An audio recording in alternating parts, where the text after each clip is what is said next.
வணக்கம், சிஎன்பி கிச்சனுக்கு உங்களை வரவேற்கிறோம். இன்றைக்கி நாம் செய்ய போகிற சமையல் ஒரு பக்கோடா. கருவேப்பிலையும் முருங்கைக்கீரையை வச்சு நல்ல காரமான ஒரு பக்கோடாவை செஞ்சு காமிக்கிறேன். இதுக்கு என்ன தேவையான பொருள்னா, கருவேப்பிலை ஒரு கை அளவு, முருங்கைக்கீரையும் அதே அளவு, கடலை மாவு, மிளகாய்த்தூள், பெருங்காயத்தூள், சோம்புத்தூள், கிறிஸ்பியாக முறுமுறுன்னு வர்றதுக்கு பச்சரிசி மாவு. இப்போ இதை எப்படி ரெடி பண்ணுறதுன்னு பார்ப்போம். கடாயில் எண்ணெய் ஊற்றி வச்சுருக்குறோம். கருவேப்பிலை போட்டுக்குங்க, அதோட முருங்கைக்கீரை. இப்போ கடலை மாவை கொஞ்சம் கொஞ்சமாக போட்டு, கொஞ்சம் ட்ரையாக தான் இருக்கணும், தண்ணி ரொம்ப ஊற்றிடக்கூடாது. லேசாக தண்ணி தெளித்து கொஞ்சம் ட்ரையாக. பச்சரிசி மாவு, சோம்புத்தூள், பெருங்காயத்தூள். கடலை மாவுங்கிறதுனால பெருங்காயம் போடணும். காரம் எவ்வளோ தேவையோ அவ்வளோ மிளகாய்த்தூள், தேவையான அளவு உப்பு.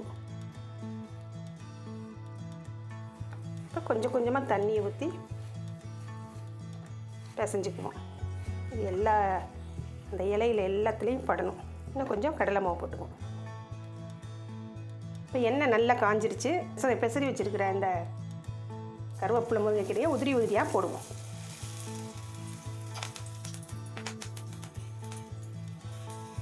இது ஒரு வித்தியாசமான ஸ்நாக்ஸ் ஐட்டம். நம்ம சேனல்லையே மோர் குழம்பு, வத்தக்குழம்பு போட்டிருக்குறோம். அதுக்கெல்லாம் இது சைட் டிஷ்ஷாக வச்சு இந்த மாதிரி சாப்பிட்லாம்.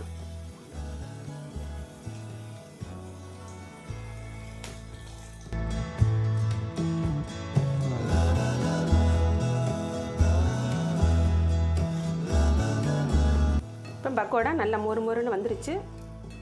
நல்லா அந்த மாதிரி செவக்க விட்டு எடுத்தாக்க நல்லா கிறிஸ்பியாக இருக்கும். அருமையாக இருக்குது.